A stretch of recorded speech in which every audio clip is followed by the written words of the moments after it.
Assalamualaikum warahmatullahi wabarakatuh. Alhamdulillah, alhamdulillahi rabbil alamin. Assalatu wassalamu ala ashrafil anbiya'i wal mursalin. Sayyidina wa maulana Muhammadin. Asyhadu an la ilaha illallah wa asyhadu anna Muhammadar Rasulullah. Allahumma salli ala Sayyidina Muhammad. Muhammadun musyabihil wal ikram. Ya wal jalil wal ikram. Allahumma salli wa sallim wa barik wa karim azanul nabil karim. Ihdinil ladzi min jamalika wa innal ladzi fin jalalika wa innahu fin kitabika wa tahirin wa mujahidina amma ba'd. Ibadullah wa ittaqullah. Insyaallah, alhamdulillah, kita panjatkan segala puji syukur kita kehadirat Allah Subhanahu wa taala atas karunia limpahan karomah hidayahnya, serta dengan izinnya juga kita dapat menjalankan perintahnya, beramal, beribadah, dunia dan akhirat, zahir dan batin. Insyaallah, bertemu lagi dengan saya, Guru Mursyid Syekh Nur Muhammad Buya Irwan Maulana Al-Khalidi, dalam makom Majelis Zikir Ma'rifatullah Sumatera Barat dan Jakarta. Tentunya di dalam channel kesayangan kita, Kupas Tuntas, dalam rangka meningkatkan iman dan takwa kita kepada Allah Subhanahu wa taala, tentunya dalam YouTube kesayangan kita, Buya Pasaman Timur. YouTube Buya Pasaman Timur memang sudah dikenal di mana-mana dalam rangka membantu umat mencapai keridhaan Allah Subhanahu wa taala. Para pemirsa, para hadirin, para penonton baik dalam negeri maupun di mancanegara, insyaallah, untuk menambah daripada keimanan kita kepada Allah agar lebih sempurna, tentunya kita meningkatkan ilmu pengetahuan kita kepada Allah dengan mengkaji dan mengeluarkan dan menghadirkan ilmu-ilmu yang hak kepada Allah, khususnya adalah hakikat ma'rifat dalam makom, yaitu dikatakan dengan tauhid. Bersalam kita tidak akan pernah kita lupakan. Marilah sama-sama kita sampaikan kepada junjungan kita, Nabi Allah, Nabiul Akhirul Zaman, Rasulullah Muhammad sallallahu alaihi wasallam. Atasnya kalimahnya, marilah sama-sama kita kalamkan dengan membaca Allahumma sholli ala Sayyidina Muhammad wa ala alihi Sayyidina Muhammad. Para hadirin, para jemaah kaum muslimin dan muslimat rahimakumullah dimanapun berada. Insyaallah, di dalam waktu dan kesempatan ini saya akan berbagi wawasan ilmu pengetahuan yang mana dalam rangka meningkatkan nilai-nilai kodrat Allah pada diri kita. Kodrat adalah penentu dalam segala ibadah kita. Ibadah tanpa kodrat itu adalah sebuah hayalan. Tapi kalau kodrat yang membawa kita menuju makumullah, maka hayalan itu menjadi fana fillah. Inilah kebenaran. Tidak mudah mendapatkan sebuah kebenaran kalau kita tidak mendapatkan kodrat yang hak dari Allah Subhanahu wa taala. Memang semua umat, semua abdinya kepada Allah dilakukan dengan segala cara. Kadang-kadang zikir, witir menjadi zikir. Kadang-kadang tasbih menjadi zikir. Tidak tahu lagi bedanya mana yang bertasbih dan mana yang berzikir. Mana yang berzikir, mana yang bertahmid, sudah tidak tahu lagi. Inilah kebenaran yang semakin lama semakin menghilang. Yang kedua, kalau agama yang hak itu belum tumbuh dalam diri kita, apabila kita melaksanakan sesuatu dengan keinginan pribadi dan tujuan maksud membesarkan diri dan lain-lain, Allah tidak tidur. Maknanya apa? Maknanya akan terlihat kebenaran daripada perbuatan Allah itu sendiri. Kadang-kadang baru 2 hari menjadi seorang dai, hari ketiga sudah memalukan. Kenapa kan? Disebabkan oleh kebenaran tadi. Kebenaran itu tanpa kesucian dia tidak bisa berjalan. Meskipun kita hafal semua dalil, meskipun kita tahu dan paham semua hadis, tapi kalau kodrat Allah dalam diri itu masih ada benih-benih hadasnya, maka pasangannya di luar akan selalu hadir. Inilah yang membuat kejatuhan, dan ini sering dialami oleh guru-guru agama. Maka dari itu, mari kita tingkatkan yang hak itu agar tidak terjadi pada diri kita. Mending kita jatuh di suatu tempat yang pantas jatuh, tidak terlalu malu. Tapi kalau jatuh di mimbarnya Allah, inilah yang sangat memalukan. Inilah aib yang selama umur di akhirat tidak akan hilang.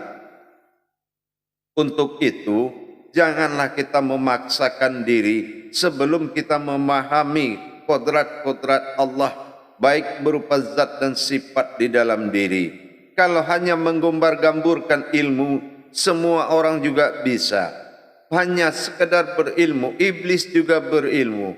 Kalau hanya sekedar hidup, kera di hutan juga hidup. Nah, jadilah maka yang dikatakan bertauhid ini hanya dimiliki oleh manusia. Para jemaah yang dirahmati Allah, miris hati kita melihat kadang-kadang dari agama bertauhid, karena kaji ini didapati dari buku, habis kaji terus berpindah ke politik. Astagfirullah. Akhirnya apa? Terjadilah pencercaan, terjadilah penghinaan, terjadilah kesalahpahaman. Kenapa? Bukan kita menjaga diri kita, tapi kita menjaga marwah Allah dalam diri kita. Inilah yang harus kita jaga. Insya Allah, dengan kita meningkatkan aras-aras Allah di dalam diri kita, kisultanil azim, wazil manil kadim, wazil wajihil karim. Nah, kalau memang kita sudah menjadikan Allah itu raja yang bisa mengatur diri kita dan mendidik kita, insya Allah selamat kita dunia akhirat.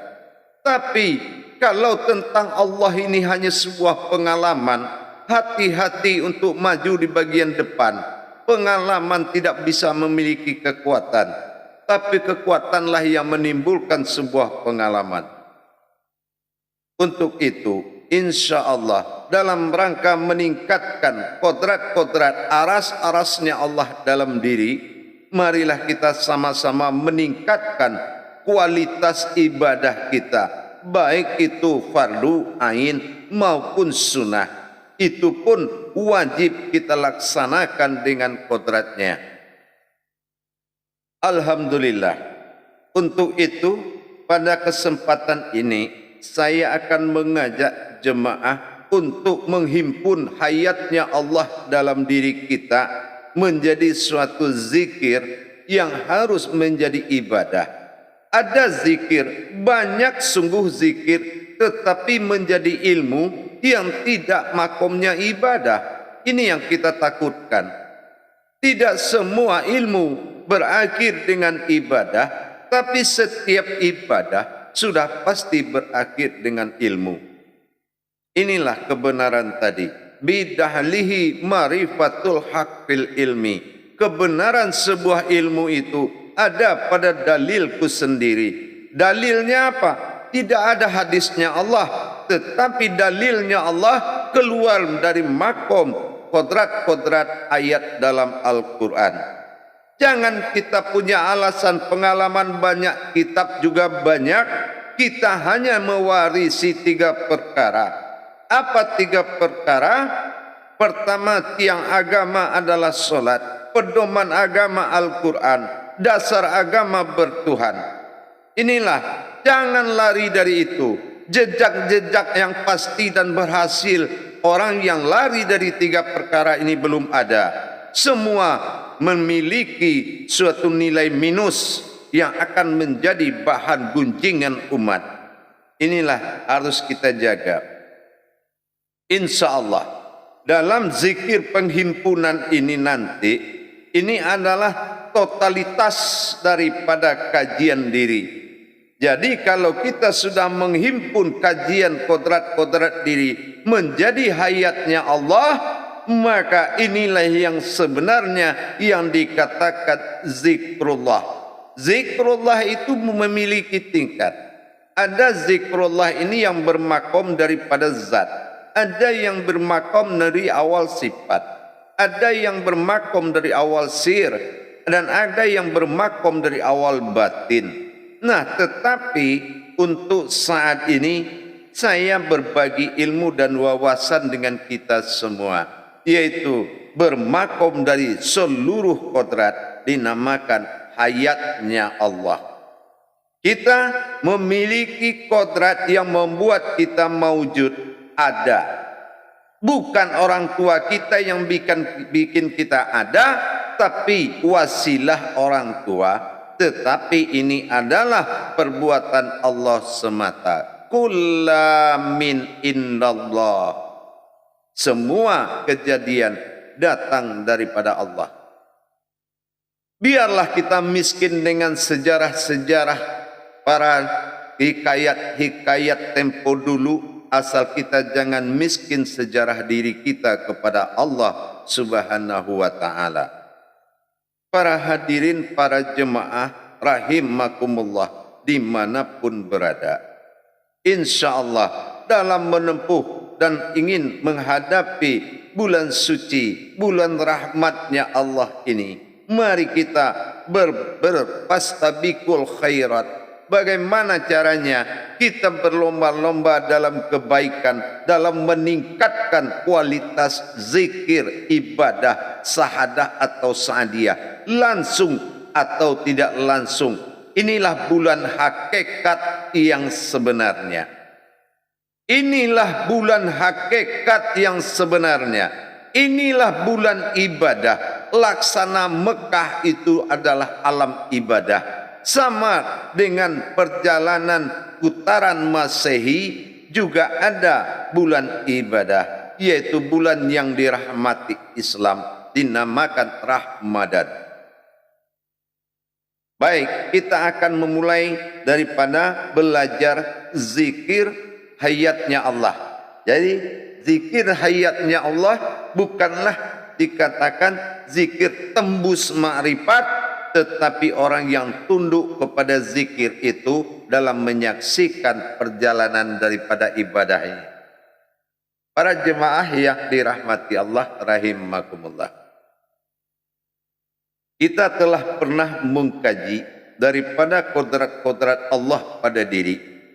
Mana bersifat Allah pada diri, mana yang berkodrat Allah pada diri.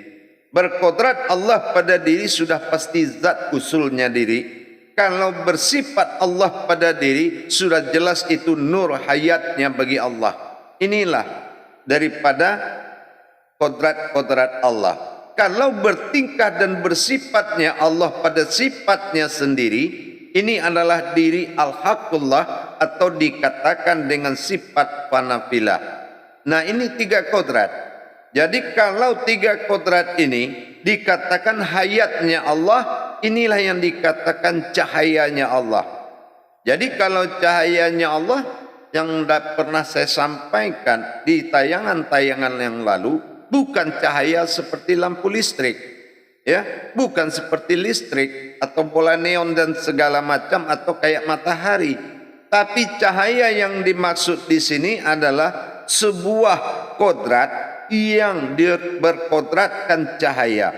Kalau cahaya itu kan tidak pernah salah dan tidak pernah kotor dan tidak pernah pada kebatilan, dia selalu memberikan kebaikan, wujudnya adalah bisa dilihat. Nah, seperti kita ini, ya, karena jasad kita ini adalah cahayanya Allah, maka nurul alal nurin, ada cahaya dari rahasianya Allah yang menerangi jasad ini sehingga kita hidup punya kulit berwarna-warni. Inilah di dunia ini. Dan memiliki wajah juga berwarna-warni dengan tidak menyerupai satu sama lain, dengan sifat mukhalifatuhu lil hawadisnya, dengan menciptakan selalu dalam perbedaan. Para hadirin, para jemaah sekalian yang dirahmati Allah, mana yang dikatakan zikir menghimpun hayatnya Allah atau dikatakan dengan nur hayatullah? Nah, inilah zikir nurullah ini. Yang dikatakan zikir nurullah ini yaitu adalah zikir hayatnya Allah. Ya, kalau hayatnya Allah itu apa? Contoh sekarang, kita telah mengkaji berwasiat Adam kepada diri kita dinamakan sifat nur pada Muhammad. Inilah nur Muhammad pada jasad. Karena Adam ini adalah menerima wasiat dari Muhammad untuk memakai cahayanya Muhammad. Ya, yang kedua adalah berwasilahnya Allah pada zatnya kepada kodratnya Muhammad. Ini dinamakan rohani bagi kita. Dan Allah mewujudkan batinnya kepada Adam dan Muhammad untuk hayat kepadanya. Inilah nyawa bagi kita. Jadi kalau yang tiga ini dikatakan semuanya dengan nurnya Allah, itu sudah pasti benar. Kenapa? Nurnya Allah. Zat ini nurullah yang berupa zat. Ya, sementara batin ini adalah nur hayatullah. Ini adalah cahaya kehidupan Allah dinamakan batin.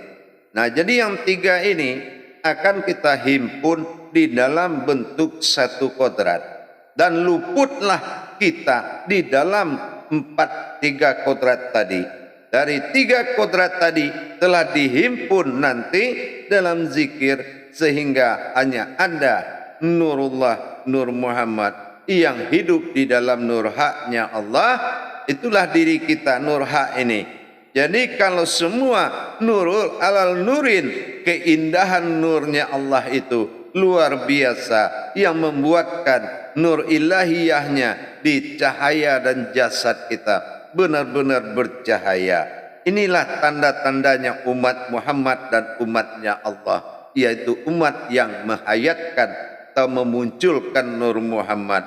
Di dalam nur Muhammad ada kodrat nurullah. Di dalam nurullah ada kodratnya, nur haknya Allah, yaitu batin. Jadi kalau kita ingin memulai zikir ini, maka kita harus melaksanakan berwuduk dulu. Setelah kita berwuduk, terus kita harus melakukan solat hajat. Solat hajat 2 rakaat. Apa hajat kita? 1 rakaat kita niatkan untuk diri kita yang berhajat. Yang 1 rakaat lagi kita niatkan untuk ibadah kita yang kita hajatkan, yang akan kita zikirkan. Jadi ibadah yang tidak dimulai dengan solat, jangan sekali-kali melaksanakannya. Tapi ibadah yang harus dimulai dengan solat, itulah yang harus dimuliakan. Jadi selaksana seorang yang meninggal itu disolatkan dulu. Begitu juga perbuatan semuanya. Jadi setelah kita laksanakan solat hajat 2 rakaat, maka kita duduk dengan tenang. Astaghfirullah wa atubu ilaih. Kita baca sebanyak 4 kali. Astaghfirullah wa atubu ilaih. Astaghfirullah wa atubu ilaih. Astaghfirullah wa atubu ilaih. Karena itu adalah kodratnya alam, maka kita harus menghimpun dan menyampaikan 4 kali. Ya. Nah, setelah itu baru kita mengucapkan satu kalimat daripada kalimat tasdiknya, yaitu Astaghfirullahalazim allazi la ilaha illa huwal hayyul qayyum wa atubu ilaih. Nah, itu 3 kali. Berarti sudah ada 7 pengucapan, ya. Nah, setelah itu baru kita baca Al-Fatihah. Bismillahirrahmanirrahim. Alhamdulillahirabbil alamin. Ar-Rahmanirrahim. Maliki yaumiddin sampai selesai. Setelah amin, tarik nafas pelan-pelan. Apa yang kita tarik yaitu kodrat daripada niat kita. Niat itu harus dijemput dulu ke dalam hati kita. Bukan niat dengan akal. Niat ingin membesarkan kodrat Allah dalam diri. Ya, baru setelah nafas naik kita ucapkan Bismillahirrahmanirrahim. Nurullah, Nur Muhammad di dalam nur haknya Allah. Nur kadim, Allah kadim. Nah, mana marifatnya? Nurullah, Nur Muhammad. Inilah Nurullah itu adalah rohani zat. Nur Muhammad itu nurani pada jasad. Nurullah, Nur Muhammad di dalam nur haknya Allah. Mana nur haknya Allah? Inilah diri yang batin atau nyawa kita yang di keliling nyawa berdiri kodrat jasad yang halus. Itu namanya nur hak Allah. Nurullah, Nur Muhammad di dalam nur haknya Allah. Nurullah, Nur Muhammad di dalam nur haknya Allah. Ingat itu, ya. Baru kita katakan nur kadim, ma'rifat menyatakan pasti nyata yang di dalam rohani kunyata. Nur kadim, Allah kadim. Nah, kita nyatakan zahirnya, yaitu maujudnya jasad itu pasti. Begitu pasti semuanya, pasti rohani, maka pastilah jasad. Nyata rohani, nyatalah jasad. Nah, setelah itu baru kita sampaikan, ya kan? Nurullah, Nur Muhammad di dalam nur haknya Allah. Nur kadim, Allah kadim. La ilaha illallah. La, lihat jasad. Ilaha, lihat bentuknya semua. Ilah, tarik nafas. Allah. Allah. Setelah kita tarik nafas aku, Allah. Barulah kita melihat 2 kodrat. Yang batin wujudnya dan yang zahir wujudnya. Arti sampai pada tingkat Allah, di saat aku Allah, di saat dia mawujud menjadi Allah sifat aftar pada jasad yang nyata, maka disinilah keakuan kita akan hilang.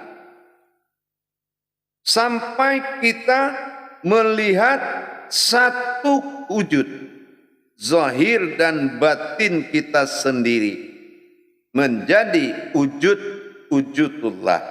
Nah, setelah kita merasakan bahwasanya bagaimana kekadiman daripada wujudnya Allah dalam diri, melihatnya melalui maujudullah pada jasad.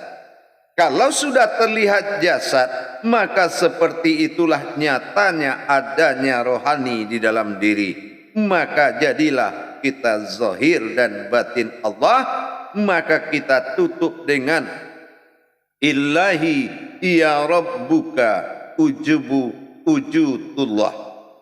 Saya ulangi, Illahi ya rabbuka ujubu ujutullah. Amin. Ya Rabbi, ya Rabbi, ya Rabbi. Amin. InsyaAllah semua alam akan menjagamu dari malapetaka dan bahaya, dari kemurkaan dan kemurkaannya. Allah akan jaga, sekalian alam akan menjagamu. Jangan lupa setiap berpergian dari rumah, sampaikanlah kepada langit dan bumi beserta isinya bahwasan kodrat-kodrat diri ini adalah dititipkan oleh Allah dengan kalam Illahi ya rabbuka ujubu ujutullah. Sampaikan kepada langit dan bumi beserta isinya. InsyaAllah kita akan dijaganya. InsyaAllah. Baik, mudah-mudahan ini selalu dikerjakan dengan zikir Allah sampai menyatu zahir dan batin, sampai titik rasa kamu menikmatinya. Setelah kamu nikmati, kamu sampaikan dan kamu bacakan ayat itu kepada langit dan bumi. InsyaAllah tauhid akan selalu memimpin terdepan di dalam belajar Islam. InsyaAllah. Baik para hadirin dan jamaah, mudah-mudahan dimanapun berada bisa memanfaatkan kebaikan dan kecintaan Allah ke diri kita dengan meningkatkan kodrat-kodratnya pada diri kita. Tidak usah cari ilmu apa-apa, di jalan Allah saja sudah tak terhitung ilmunya. Seandainya laut itu dijadikan tinta, tidak akan bisa kamu tuliskan berapa banyak ilmunya Allah dalam dirimu. Seandainya satu ilmu kamu jual, dijual isi bumi ini semuanya, tidak akan cukup biaya untuk membeli satu ilmu. Bersyukurlah atas apa yang kita hadapi dan kita nikmati, memiliki alam seperti ini, yaitu alam diri maqamullahnya. InsyaAllah. Assalamualaikum warahmatullahi wabarakatuh.